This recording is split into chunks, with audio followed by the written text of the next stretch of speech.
Hello, everyone. My name is KJ, and I am the host of Great Talk and Entertainment official channel.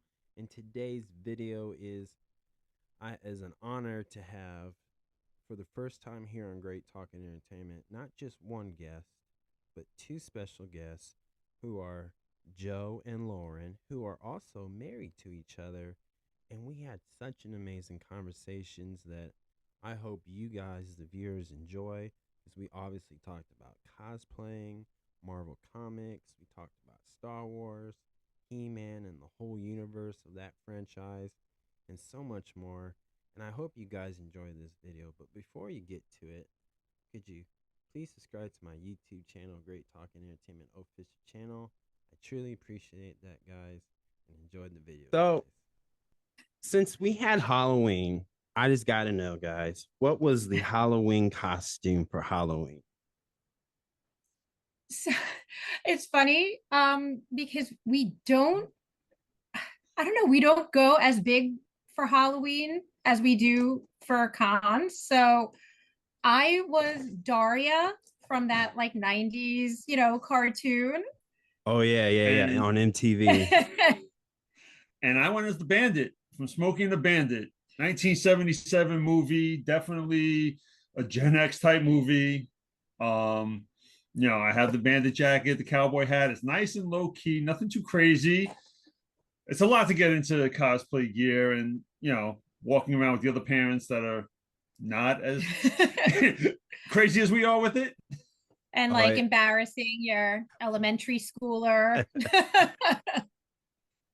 Have you ever, guys? All week. No Hordak, no Hordak, no Hordak. Have you guys ever been? I know I have. Had to explain somebody the difference between Halloween costumes and cosplaying, and what was that experience like for you guys? uh Sort of. I mean, some of my, friend group that is from the neighborhood, and they don't know much about it, like they kind of know that I do this, for fun, and they're always like, "Oh, are you going to wear your, big poofy dress on Halloween?" It's like, no. Number one, it's too much to walk around the neighborhood in a ball gown, but yeah, just kind of explaining, like, I don't know, the work and the detail that we put in is sometimes almost too niche. Halloween's like more, crowd pleasing, funny type stuff. So I've never explained it. Have you like explained the difference? I mean, we have to a degree. I typically just say cosplay is Halloween on steroids. It's as simple as that. It's like, you know what? Everyone's wearing their shirts and their wigs and their stuff that they get from Party City, RIP, and Spirit Halloween, stuff like that. And it's all simple stuff. I mean, there was one year I did a few years back, I went out in my Thor cosplay, full armor, full wig, carrying Stormbreaker, and like everyone's just looking like what are you doing? You're making us all look bad. So Yeah, yeah. I usually deal with that question a lot in my everyday life. Well, not all the time, but when I do, I try to explain, like, it's like cosplaying's more of a hobby, a love, Mm-hmm. a project, and then Halloween is kind of like, it's more for a traditional, like for the kids, trick or treaters and Mm-hmm. stuff. But I always, when people always ask me, like, man, like, do you love Halloween that much? I'm like, no, I don't love Halloween. I just love cosplaying. I love going out. We do love Halloween, but it's like a different vibe for us. Yeah, well, it Like, yeah. actually, believe it or not, cosplay actually started out like that for us. I had a buddy that threw a Halloween bash for years, and literally like costume contest and everything, and pulled it all out. And it was really something. And when we started going to it, when we got together, it was like, you know what? There was always couple themes, and we were always, really into it, really put some time and effort into it. And then it's like it kind of grew to like, you know what, Comic-Con's coming up. We should really try to do this because we've never gone. I think the first year we went, what, 2017? 2017, we took our son. Yeah. And it was like, we didn't even dress up. Like, He did. I wore the bandit. Actually, I wore the bandit jacket. No, that was the year after. Was it the year after? The first year we took him, we didn't dress up, but he did. Okay, yes. And we're like looking around, like, this looks kind of fun. This is kind of cool. Maybe we should do this. Everyone looks like they're having a good time. Yeah, and then we just like slowly grew into it over the years. But it started as like just trying to up our game to win a Halloween costume contest. We wanted that ribbon. Bragging rights for the next year, you know. Awesome. And what was your guys' like first couples cosplays that you guys did together as a couple for Comic-Con and stuff? So the first couples one was Fat Thor and Rocket, I think. Yeah. Technically, it was the first one. He went as Fat Thor and I went as Rocket Raccoon after. Awesome. And it wasn't really like, it was very, very simple because Fat Thor was basically a robe and some pajama pants. And our skills were nowhere. No. Like, you know, costume pieces falling off. But I did make my first Stormbreaker, which was, you know, I tried to make it life size, and looking back at it, like, considering I knew nothing about foam work and any of it, like, it came out really well. I'm like, we can do this. Yeah, and then the following year we did Thor and Mighty Thor. So nice. Thor and Jane Foster. So that was probably more of like a real couples. Well, that's when we decided we're gonna put out the Instagram. We're gonna have some fun with this. We're gonna try and get better at this as a hobby. Awesome. That's so cool. And besides that one, was there any other challenging cosplays that you guys did together that was so tough, maybe a little frustrating? You guys might have bumped some heads against each other, but at the end it just turned out great. What was that one like that we did together? See, I don't think any of, like, we haven't done outside of Thor and Mighty Thor. She-Ra and Hordak. We did She-Ra and Hordak, but we have a great like working relationship with this whole cosplay thing because we each bring certain skills to it. Like, we've learned, you know, a couple of years ago that, you know what, I bought my 3D printer. I could 3D print certain parts. I do some stuff with the foam work. She does the sewing stuff and the fabric work and like a lot of the logistical stuff. And we don't really like butt heads. Like, we're really good about like, all right, this is my turn. Like, this is something that I really want to do. So, you know, he's like, all right, if that's something you really want, like, then I'll do it. Like, cool. And vice versa. We did, so I'm a big Doctor Who fan, really big Doctor Who fan. Had made a dress, like a ball gown that looked like the TARDIS. And he made a Cyberman helmet and has like this Cyberman, this silver like tuxedo and stuff. And that, we didn't butt heads on that, but that was a costume I was like ready to throw in the fireplace while making it because several times. Because I couldn't. It drove me crazy. But in the end, you know, it worked out. Like, it's by far her best like work. And like people still talk about that dress.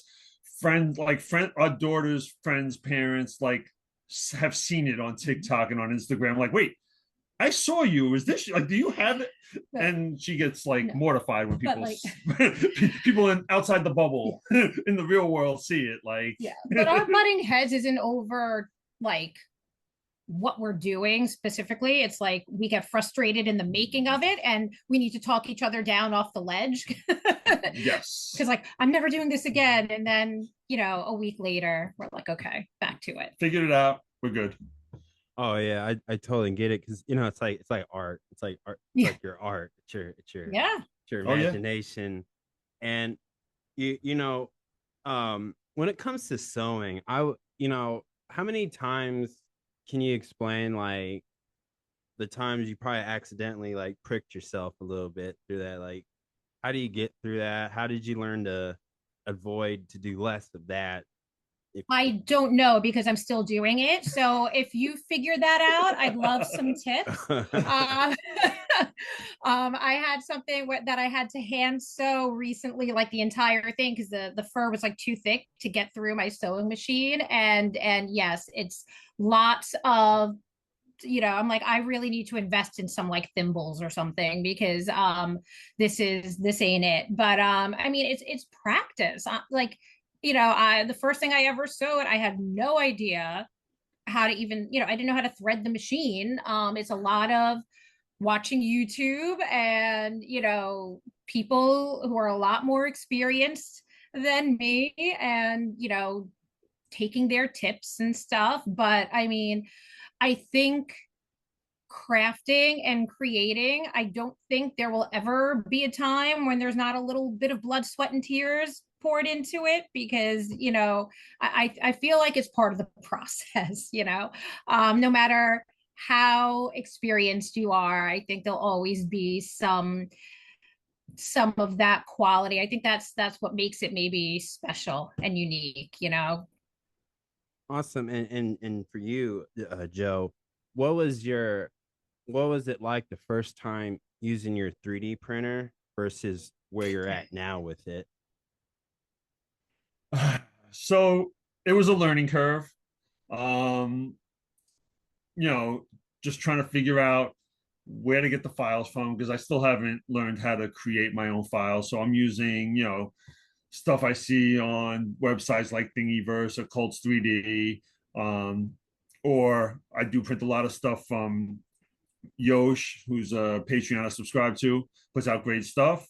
Um, you know, it it's it's interesting because sometimes things will go great and you'll sit there and you'll set your printer and things will print and it comes out fantastic. Other days you'll have your printer, it's going great. 3 days into a 5-day print, okay, great, and it's going, and you go to sleep one night and you wake up in the morning and you have spaghetti everywhere, and it's like, all right, well, now that's wasted, and you got to start all over, and it's like, so but I upgraded to a second printer, which is a little smaller, but it runs a lot better and it's a lot more plug and play. So it's just, like you said, a learning curve. It's watching the YouTube videos from the guys that have been doing it for years. And learn it's like anything else. You learn a skill, you learn a trade, you learn a craft. You put the time in it. Don't just expect to sit there, I'm going to buy this, plug it in, boom, push a button, and in a couple hours or a couple of days I'm going to have this perfect thing. Doesn't always work out that way. So, and then 3D printing, it's post work, it's sanding, and then after you're done, you're sanding, and when you're done with that, you clean it off, and then you do some more sanding. There's a lot of sanding involved in 3D printing with post work with that, but you learn how to do that, and then you learn the painting techniques and the black washing and the airbrushing, which we haven't gotten into yet, but it's the next skill I want to learn. And that's the thing about cosplaying. It's not one hobby. It's like 6 hobbies on top of each other's shoulders in a trench coat. Like you just learn, like you want, you're not just, there's so many different skill sets and so many different things that go into it, that you want to make something and all of a sudden you're not just 3D printing, you're painting, and you're learning, I don't know, electronics, you're sewing, and now I have to learn hand embroidery, and I'm doing, so it's not one hobby. I'm gonna start looking up the electrics for lighting, because I want to do a sword that I'm going to print. That's gonna, I want to get some lighting in there. I want to do Voltron's blazing sword. I want that thing to be blazing. So it's like, you know what, now I got to learn some electrical skills, and I got to learn how to get the lighting in there, and switches and batteries and all the fun stuff that goes along with it. So you just keep learning as you go along. It's great, and that's the fun part about it too. It's like when you create something, it's like, you did this. I didn't just click a couple of buttons on a website, it shipped to me, I took it out and put it together, and I have a prop. I built this, I put this together, I sanded it, I painted it, all the accents, all the things along with it. And that's a lot of the fun for us. Awesome. And with like 3D printing, what's like a tip that you could share with somebody who may watch this and be like, you know what, after hearing him talk about it, I think I want to invest in a 3D printer. What's one small tip you could share out there? So I would say first know what you want to do with it.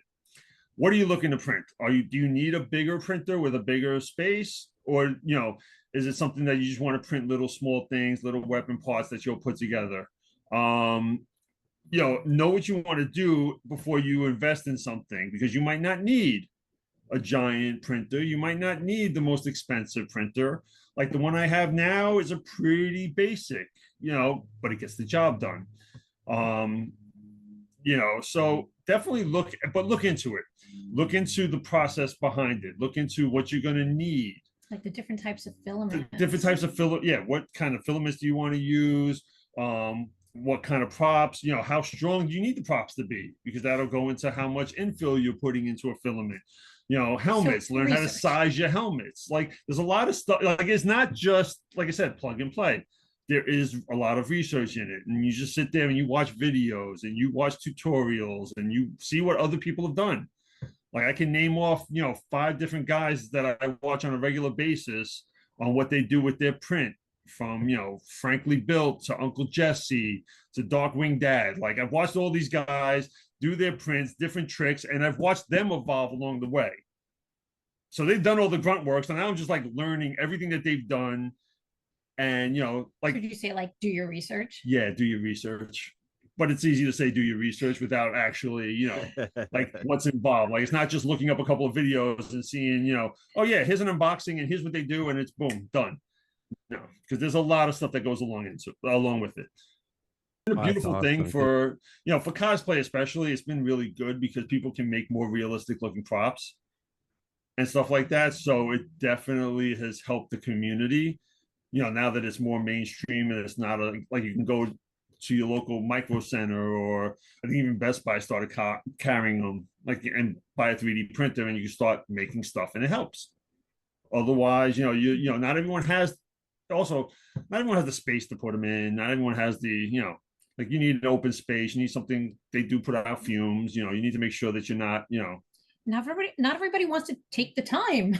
Like, is it, to make it, to do all the post-processing work? Yeah. Which is fine. Like, yeah, it's a lot. Take one helmet. A helmet might take, let's say, a day to print. On the one printer, I can get it done in a day. Then you want to sand it down to make sure it's nice, get all your supports nice. Then you got to sit there and wet sand it, hit it with some primer, hit it with the right paint, hit it with the right weathering if you want it to look a certain way. There's a lot to it. Not everybody wants to do all that work, which, I get. I do get. And there are some things where you can just print it and it's like, it looks good enough. I'm good.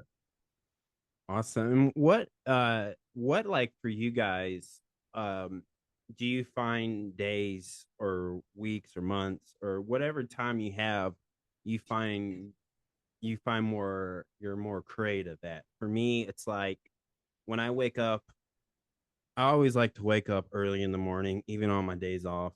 Like I'll get up at maybe 5:30 in the morning.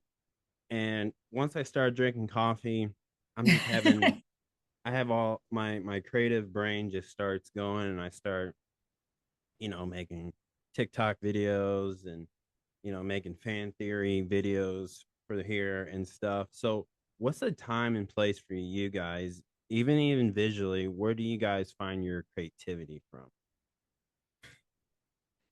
So what we do a lot, there are a lot of cons, obviously, like across the country that we don't have the opportunity to go to, but maybe like a week or so, especially after like a big con like San Diego or Dragon Con or LA Comic Con or something, we'll go on YouTube and we'll watch people's like cosplay videos, and we just get so much inspiration, I think, from seeing the creativity that other people have, that I think throws us into a mode of like, okay, like now, what are we doing next? Like, let's start planning. Like we came home from New York Comic Con a couple weeks ago, and there's just so much like skill and talent there. It's, you know, at such a high level that, you know, you come home and you're exhausted and you're decompressing, but like we're immediately planning like what's the next project, like where's our notebook, like let's start, you know, ordering swatches, let's start looking for files. So I think, you know, being at cons or seeing what other people in the community are doing really is just inspirational. Awesome. And you know what? Sometimes you know that's the best time to get inspired is just when you see other people's art and creativity. Mhm. Like there's this guy named Mitchell that I did. He was a guest on We here. Yeah, we know we know him. Mitchell. He's fantastic. I Yeah. love that. I love that guy. And Yeah, get he's him to do terrific. the zombie stuff Mm-hmm. with like Nightwing, or is it Nightwing? No. With He did a the Nightwing, and yeah, What did then he do? Nightwing. Yeah, Nightwing. He was on I Nightwing? think Oh, he was Zombie Night Mitchell. because there's one in Marvel and then there's DC, so I gotta. Yeah. I wasn't trying to. Well, But I no, love that. Mitchell's a great dude. We see him at all the local cons. Um, we see him several times a year. So, and we become, you know, friendly with him, and we see him all the time, talk to him all the time. We sit there, it's like, oh my God, good to see you. And we talk, and, you know, we take our pictures, and, you know, we see each Show other each, next time. yeah, and the new stuff that we've made and everything. So, you know, it's really nice to, you know, be around people who want make us want to be like better at what we do. Because especially when you're con crunching or you're so deep in the making process that it starts to sometimes not feel fun anymore. But then when you get back into the community and you realize, oh wait, this is why we did this, you know. So that I think that reignites, you know, the joy.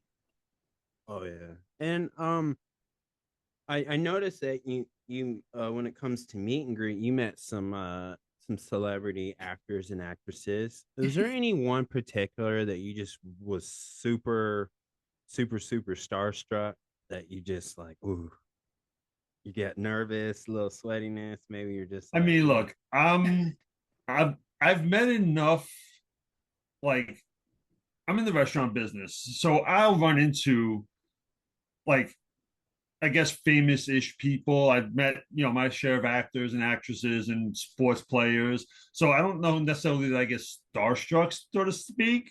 Um, I'm one of those, like, you know, when I see somebody like for example, Curtis Martin. He's an NFL Hall of Fame running back. He comes into my restaurant several times a year. He's one of my favorite football players of all time. But the fact that I can just sit there and have a conversation with him and just like, you know what? We're just, you know, like any other customer. I think they appreciate that more because, you know, you're not sitting there like, oh, can I get a picture? Oh, can I get this? Oh, what about this? What about just like talking to them about their day? What's going on? How's everything going? Blah, blah, blah. You know, so I can't say that I was ever starstruck. I will say though, meeting Tom Hiddleston while I was cosplaying as Thor. So that year that I met him, the writer's strike was going on. So they weren't allowing you to bring any props or anything into the photo ops. Like they couldn't do anything about you being dressed up, but they didn't want the props in there. So Stormbreaker and Mjolnir had to sit outside. But I'm sitting there like, what am I going to do with him now? I don't want to just take a regular picture, like just sitting next to him. So I literally am like, I go walking up to him and he just looks at me. He's like, brother. I'm like, brother. I'm like, and as we stand there to pose for the picture, I'm like, can we do get help? And he does want to like and then jumps on and like they snap the picture and it's my favorite picture I've ever taken at any con or anywhere, any like I just love it. Like he jumped right into it, they got the picture and it was just great. I said thank you, I went on my way. He was like thank you. Like it was just such a cool interaction. So not that I was starstruck, but like that was pretty freaking cool. Awesome. And Lauren, do you have any stories you can share? I mean, he's not starstruck by I'm starstruck by everybody. Like I I might have in my head all these things I want to say, and then I get up there and and it all flies out of my head, and I've forgotten the English language. It was though very cool. So over the summer, at the end of the summer, there was a local, again, I'm going back to Doctor Who. There's a Doctor Who convention that they do locally by us, and like just specific to that fandom. So I wore, you know, my TARDIS cosplay, and they had several, you know, actors from the show at various points in the show. And so this dress like opens, and there's like a front panel, so it then looks like the inside. And I would see some of the actors, and they stopped me to like ask to take a picture like of me in the dress, and you know, being so like complimentary. And it was the most surreal experience of my life, you know, basically leaving, walking around like, is this real life right now? Because normally it would be, you know, me waiting to meet them, and you know, kind of you know, being starstruck, and then to have someone that I've watched on television stop me to want to talk to me was absolutely the most bizarre and surreal and like fantastic thing that's like ever happened to me. So You know that dress, because I seen that photo of that dress, and that is so cool. That, and just from you guys explaining about that dress, it seems like it really has caught a lot of people's eyes. Like, would you ever take that dress to the next level, like a Met Gallo type? well, I mean, I don't know if I could take it that far, but you know, that dress is starting to show her age a little bit. She's got some wear and tear on her. So, you know, I do want to, and it was one of like the first real big like sewing projects I ever did. I'd never, you know, made a ball gown. I never self-drafted anything. I was like, it's like go big or go home, right? So there's a lot of things I've learned since then that I think I could go back and do it differently and maybe better in some areas. And I do want to maybe redo or upgrade that dress, especially because yeah, she's definitely no spring chicken anymore, and I don't know how many cons she has left in her. So she only gets taken out now like every once in a while, because I don't want her completely falling apart. But I would like to redo that, and you know, at the same, I have other like overly ambitious, ridiculous ball gown ideas and stuff, so in mind. But you know, that dress, as much as it was like uh making me crazy while I was making it, is became very special to me. if I'm crazy, then I'm making him crazy. But it did become very special to me. So I would like to, you know, to upgrade her at some point. And speaking of Doctor Who, what is your favorite season of Doctor Who? Like, So oh, it's like asking me like to which is my favorite child. So I love Matt Smith is probably my doctor. I started watching Doctor Who with like New Who when Christopher Eccleston took over the role.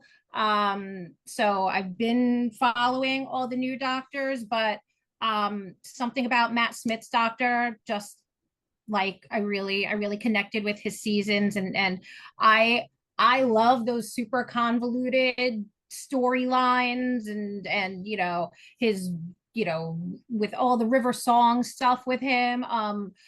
His couple seasons, I think I would say, were my favorites. The whole like doppelganger, the Amy Pond is probably my favorite companion. So his time spent with her, I loved.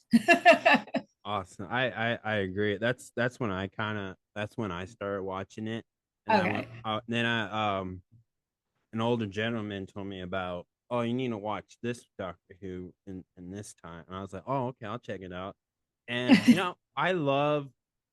I think that show really understands how to tell a time traveling story or a multiverse doppelganger type story, because I think it's much the way they explain it is much more smoother. And to me personally, and I know a lot of people like will disagree, and that's fine, but I think it makes it's easy to understand. It's really more understanding. Like, again, I love Marvel, but sometimes the Yeah. rules of time traveling, I'm Mhm. like, but wait a second, you said in this Yeah. film that can't happen, but in that show they did Mhm. that. But with Yes. Doctor Who, but again, Doctor Who is not like Marvel. It's definitely not like DC. But I just love, like, to me, the time traveling rules and multiverse concept of it seems much simpler, Mhm. especially when it comes to doppelgangers. So, Yeah.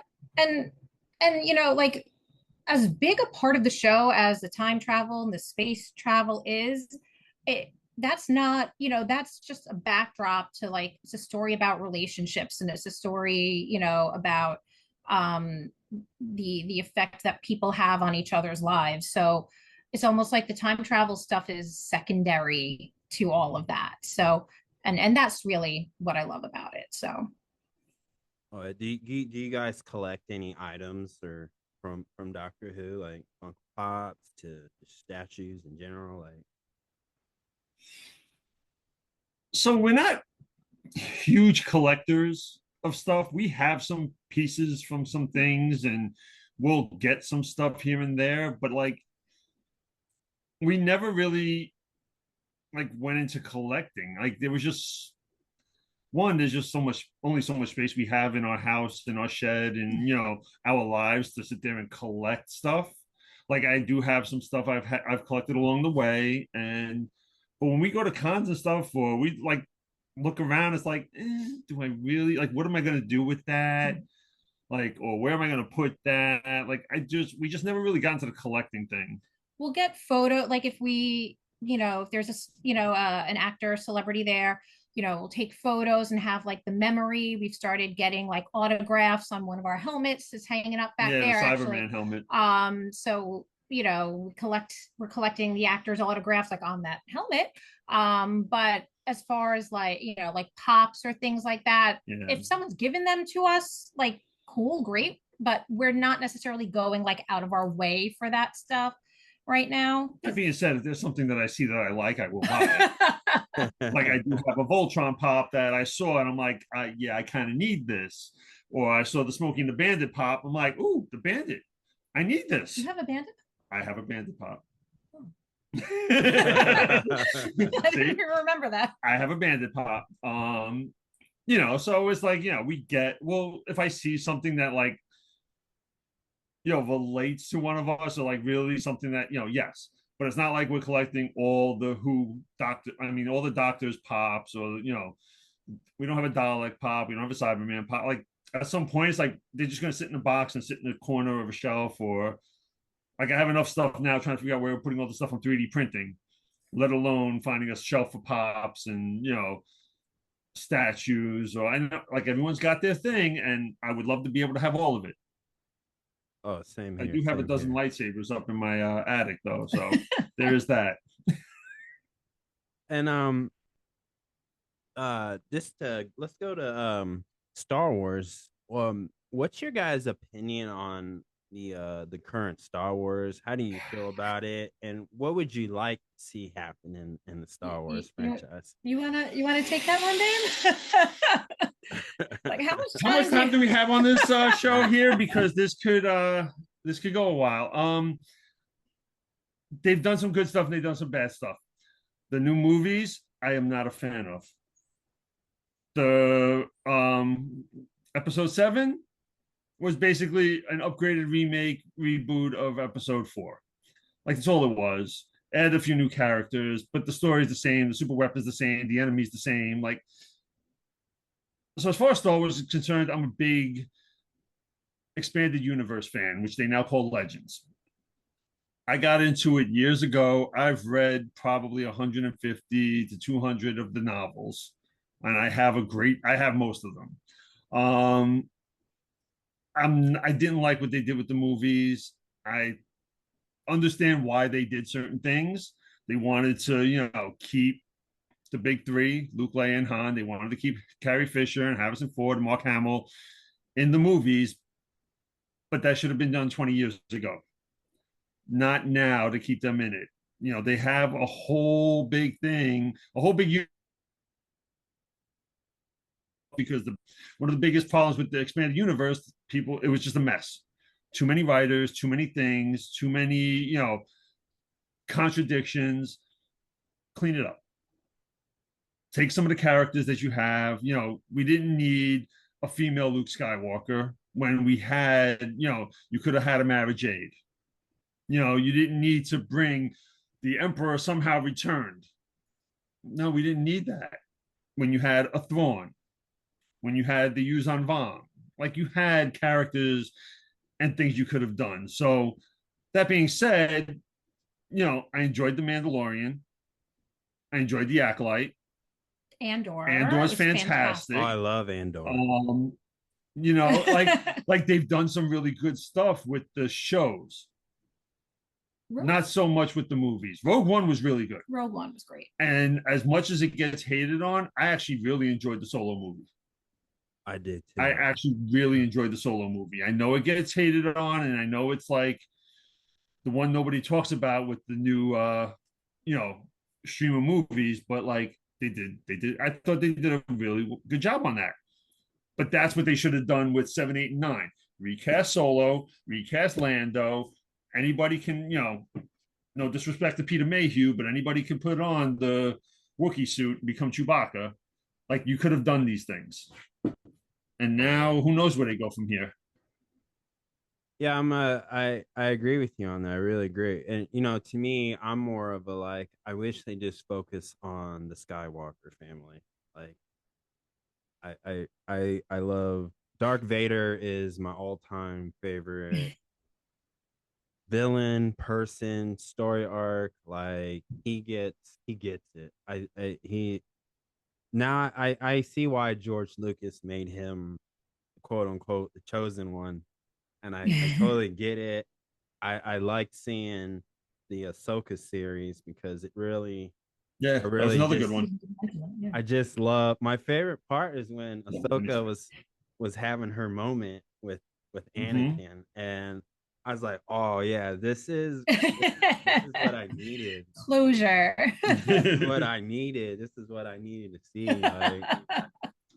Like he still got it. Like I love that whole twirl thing. Like, do you have do you have like a favorite lightsabers that you guys like the most out of all of them?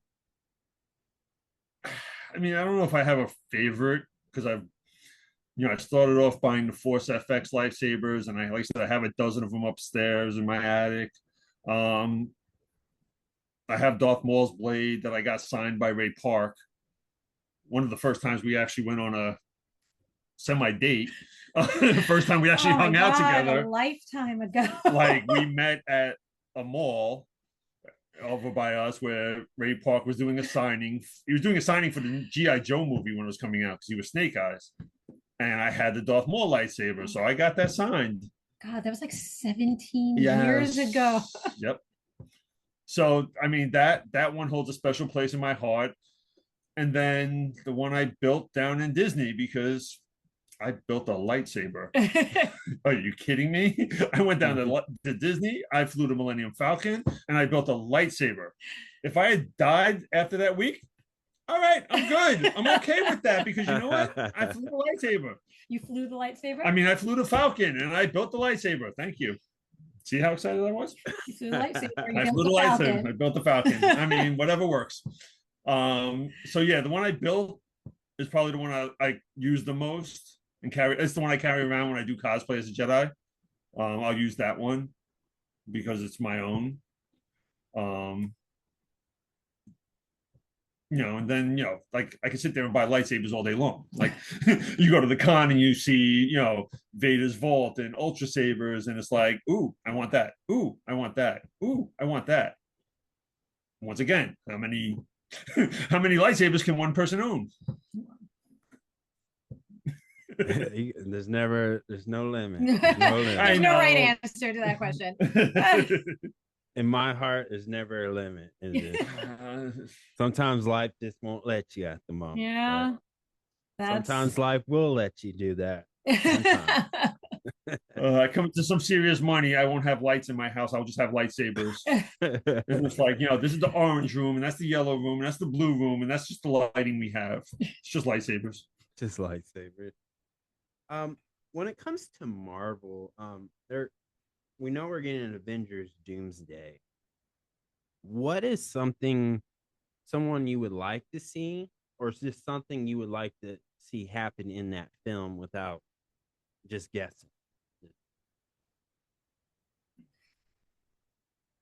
I mean, I'm a big X-Men fan, so I am cautiously excited for how they incorporate the Fox universe X-Men, who I mean I loved those characters. I would like somehow I don't know how they would do it. I haven't thought or theorized that far, but to bring, the MCU's own X-Men somehow resulting out of these movies, letting the Fox actors and characters have their moment and ride off the right way into the sunset, but still open the door to bringing mutants and X-Men properly into the MCU, because again, I mean, from like the comics to the old movies, like I love X-Men, and I would love to see, I would still love to see a Dark Phoenix storyline done right one day on film, but maybe one day we'll get there. But I would really love to see what Marvel can do with the X-Men. So I hope somehow that movie ushers in their own version of that. And anything from you, Joe, that you would like or want to see happen in that movie? Can we fix Warlock and give us a comic accurate Warlock? Because I hated what they did in Guardians 3 with Warlock. Honestly, I don't know what to expect out of this. I'm curious how they're going to handle the whole Robert Downey Jr. as Doom thing, because that's one of those, he had the perfect ending. Why? I mean, I know why they brought him back. Money is why they brought him back. But like, I don't know. I'm curious to see what they're doing with that. It's the Russos are doing it, right? Like if we're gonna trust someone with an Avengers movie, it's I don't know what to expect. I don't know how they're going to balance so many characters. There's so many characters, and it's going to be interesting. But I think they did a good job with that in Avengers, Infinity War, and Endgame with all the characters. True. So I think they can do it. I'm just curious because how all the Avengers movie had some lead up. I don't know what we're really getting in terms of lead up to Doomsday. Like, it's not like a bunch of movies leading up to it that are really gonna, like there's no 5 or 6 movies in between Avengers movies where it's like, continuing a storyline. I don't really know what we're getting, before Doomsday comes out. That's going to make, I don't know. I really don't. Give it like stakes, Yeah. This is just a theory. I heard this theory from somebody, but it kind of would make sense. I would like to see, and just a theory, that maybe, just maybe, because I think about what Robbie Downey Jr. said at the I want to say Disney D23, I think. Was that a D23? Yeah. He said same task, different mask. And I think about that every day, like 24 hours. And so the theory I came across is that what if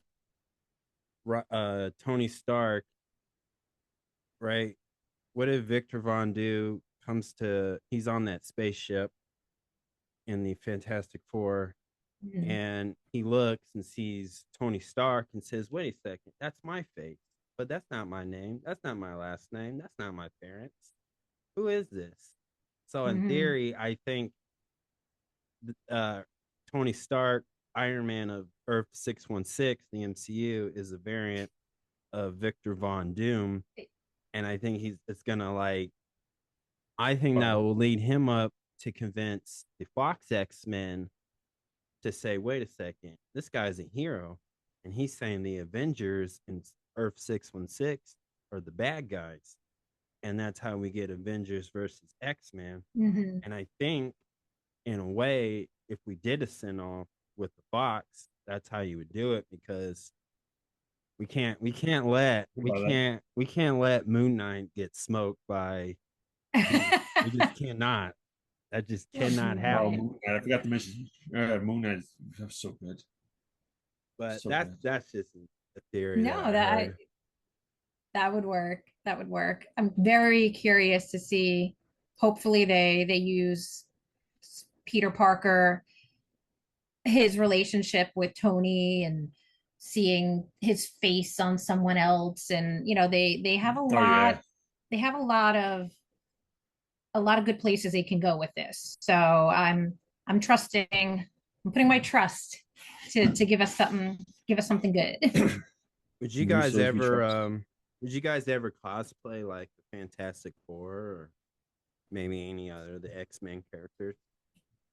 So this year, actually, I went obscure Fantastic Four villain. I went as Terrax, one of Galactus's heralds. I'm very big into from the comic standpoint, I'm very big into the galactic scene. Like the cosmic stuff, the Thanos, the Warlock, all the Celestials and the cosmic beings, and I have a whole slew of Surfer comics, the Herald Ordeal and stuff like that. I was always big into the different way they went about it between Surfer, Nova, Firelord, Terrax, Morg, Airwalker. I mean, there's just but Terrax was always one of my favorites. So I had planned that out. I planned that out last year, pretty much. This is what I'm going with. I started 3D printing my axe pretty early on in the year. And then, as I'm working on it, San Diego Comic-Con happens, and then that giant Galactus is just walking around. I'm like, okay, if I do nothing else at Comic-Con this year, if he shows up, I need that picture. Which I did get that picture. I got a couple of them. And so, not from the new movie, but yes, definitely whatchamacallit, a Fantastic Four villain. So yeah, if we can get some more Galactus and some more heralds into the new Avengers movies, I'm okay with that. Oh yeah, that'd be sweet. I would like to see that, and I would love to see Novocaine, one of the Novocaine. Who's that? Novocaine. The Nova Corps. Oh, the Nova Corps. Oh, okay. And there's two. There's I don't know which one's the younger one, the older one, but there's the teenager one that most kids would probably recognize from the Disney XD Spider-Man, where it was him. Yeah. But then there's an adult one, and since I would say, don't. Okay, gosh, I would say since Guardian of the Galaxy 1 or less. Yeah. So it's on my short list of cosplays. Not gonna happen next year, probably. That's awesome. It's so detailed. That is so detailed. That's one of those things that 3D printing is ooh, I can print this helmet out. Yeah. It's like I have a list of cosplays that I would like to do at some point, and it's I just keep looking up things that I can print out and do. or work on, and Nova's on the 2 to 3 year list. Speaking of another universe that's about to give birth in live action of next year, it's the Master of the Universe, and I just want your guys' opinion. Like, how do you feel about who's playing He-Man and who's playing Skeletor? He-Man's being played from, and I'm gonna say his last name wrong, but it's Nicholas Galitzin Golzine. Yeah. I don't know anything about him, to be honest. And then Jared Leto is playing Skeletor. So yeah, I'm kind of over Jared Leto playing everybody. Yeah. I don't love that, but like, look, as long as he's in a skull mask and we don't have to see Jared Leto's face, and he can kind of if we can forget that he's Jared Leto, yes, then I'm okay with it. If he does it justice, then cool. Like, that's something that I think we're going into with pretty much open mind. I mean, for live action, when it comes to Masters of the Universe, what was the Dolph Lundgren in like the 80s? So, that's our baseline. I mean, we can only go up from there. And I say that from a place of love, but the actress I think who's playing Tila, I've seen in some TV work, and I like her. So, I think we're going into this with an open mind, and Masters of the Universe is a little campy, and I'm hoping they lean into that a little bit and don't take themselves too seriously, because like at the end of the day, you gotta your villain wears a skull mask and is in like a fur Speedo, so like, it's don't take yourself too seriously, hopefully, but we'll see. I'm looking forward to it. Yeah, obviously we've done She-Ra and Hordak, so we like that universe. So are we going to the movies in cosplay? You should. You should. Like, why not? I don't know if I can sit in that dress very comfortably. So. Got to June 5th of 2026. Yeah, you know what? The one thing I think that it's not a big deal. It's not a really big complaint, but I just know that the two things are going to overlap each other in that film is the seriousness and the comedy to it, because there's a lot of sarcasm in it, and either how this is the studio's MGM and Amazon, they're the one that's the movie studio, and to me, with that type of franchise, those type of characters, it's inevitable to try to not overlap one of them, but one of them, I just know that they're going to double down more on one and the other, and it's going to overlap either one, and there's nothing. I mean, it's just going to happen, which is not a big deal, but that's where I think the people are going to riff, like, oh, that was it was too silly, or it was too serious, like. Yes, it's a hard balance to strike. But I'm excited, and it's like, as far as like Jared Leto, hey, I think 30 Seconds to Mars, love that band. I think just the movie companies, like, I think Tron, the last Tron I watched, Tron Ares, yeah. Hey, it already had its problems before Jared Leto, and then. As far as the Suicide Squad, well, Warner Brothers, they're a unique company, and they are. and then he did what was that vampire one? Morbius, yes, Sony. So, yeah, I love Sony. I love Sony. I love the PlayStation, but I get it. You don't want to play with the mouse a lot. I get it. I get it. It's Disney. I get it. We'll see. Look, cautiously optimistic. That's what I like to say. We'll be cautiously optimistic about this one. And like, for you guys, how long have you guys Probably since I know I've been a fan of the Master in the Universe since I was a kid. Like, how long have you guys been a fan of the characters that you guys cosplay?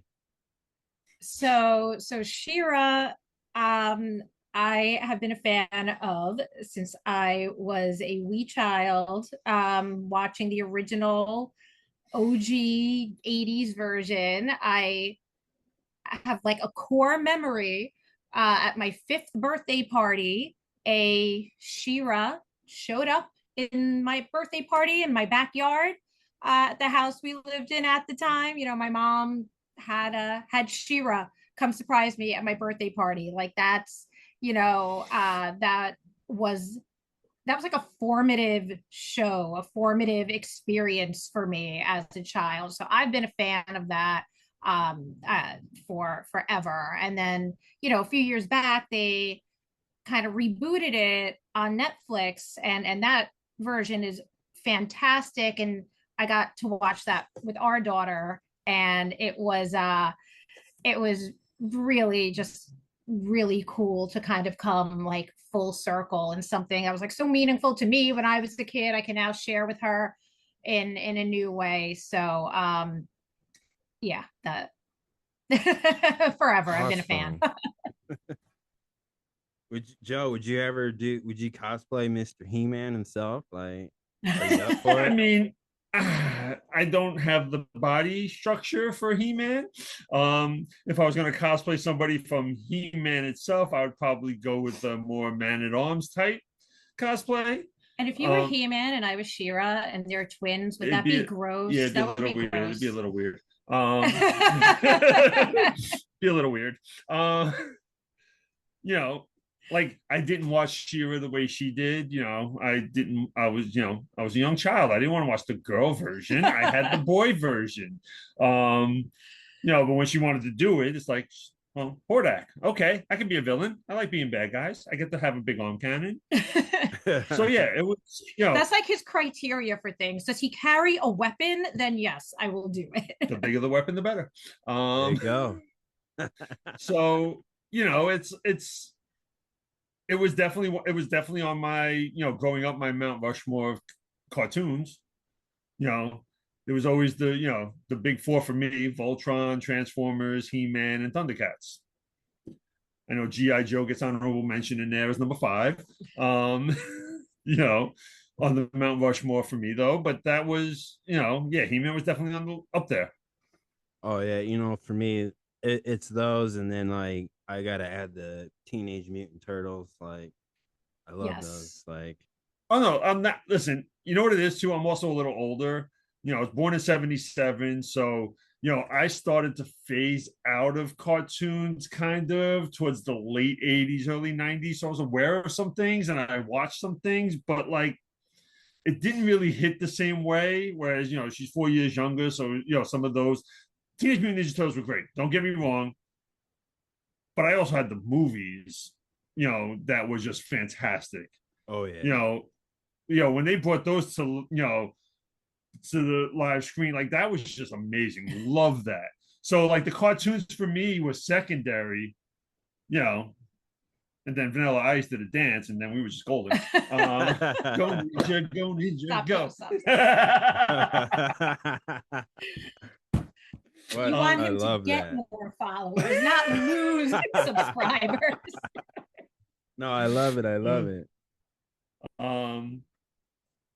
Yeah. So, and then just the just the final questions. What is a cosplay you guys want to cosplay or planning to that you can share with us that we should be on the lookout?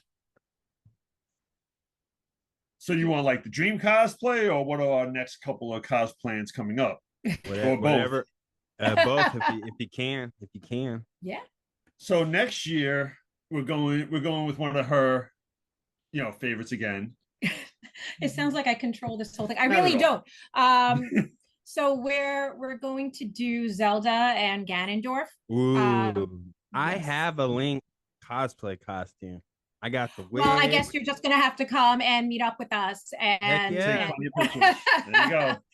But yeah, I mean, it's like my favorite video game series. Our dog is named Zelda. Like, so that is, oh, nice. That's awesome. So that is. So what you're saying is, when we do this interview next year, you're gonna be in your Link cosplay. I'll be in Ganon. She'll be in Zelda, and that's gonna be next year's interview. Yeah. Oh yeah. So I'm ready. We have that on tap for next year, and the Mando. We're doing some mashup. So we're gonna do some Mandalorian stuff, but we're doing 80s cartoon theme mashups. Ooh. So she's gonna. I printed her a Bo-Katan armor, full armor, that she's gonna paint with a Rainbow Bright theme. Oh, that's awesome. Yeah. Mando Bright. Mando Bright, and then I'm doing a Mandalorian Voltron.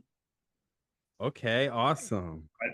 I printed the heavy armor that I've been sanding and working on, where I was able to get the Voltron emblem into the Mandalorian armor chest.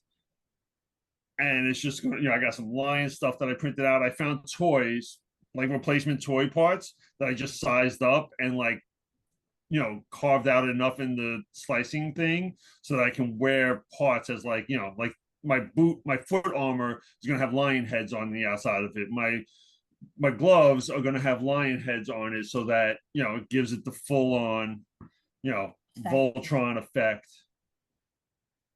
Awesome. So those are our cosplays for next year. My dream cosplay is a life size. I want to do like an 8-foot Voltron. I want to do the full on, full build. It's going to take me a couple of years. I've been planning it out a little bit here and there, but there's a lot involved. But that's my dream cosplay. Number one, like I want to really one day. Oh, you'll get it. One day. For you, Lauren, do you have a dream cosplay just for you that you want to do? Yeah. So that movie, that Cinderella movie, Ever After, that starred Drew Barrymore, and at the end she came out in the gown with the wings, and it was like all this bead work and trim and everything, and I'm like obsessed with that dress, and I want to make that and the wings and the whole nine one day. So that's like one of my dream cosplays for sure. Oh man, that might top off your Doctor Who dress. Like, that might be the one. Yeah, we'll see. But she's my white whale right now. So. And then just final question for you guys. What is a character, whether it's a superhero, maybe a He-Man character, a Voltron character, any Star Wars character, anything? Is there a character that you feel like you can relate to or you connect with a lot?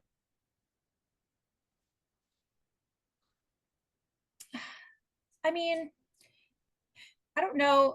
So one of the reasons that like I wanted to cosplay She-Ra and why she was like such a big deal for me growing up is she really shaped for me the idea of like what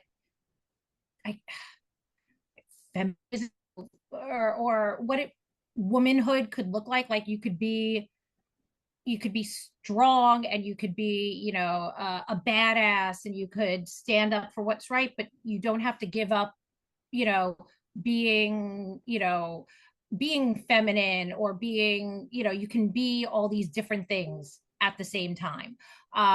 So that was really important to me as like a young girl, seeing that someone could be strong and could be tough and could be a leader, and still be like beautiful and have all these facets and be a really three-dimensional person instead of a lot of what was presented to young girls at the time. So that always kind of stuck with me. Awesome. And you, Joe, what's the character? Yeah, I don't know if it's that deep for me. I can't really say that I have any, like, I don't relate to really much. I just enjoy cosplaying characters that I grew up with and I liked, or I can have fun with. You know, I enjoy bringing out core memories of other people or people seeing us and like, oh, wow, look at that. Or, oh, what the kids coming up and like recognizing us and wanting to take pictures because they like the characters. So, yeah, I don't necessarily think I relate to people, but like characters, I just enjoy, reliving my childhood.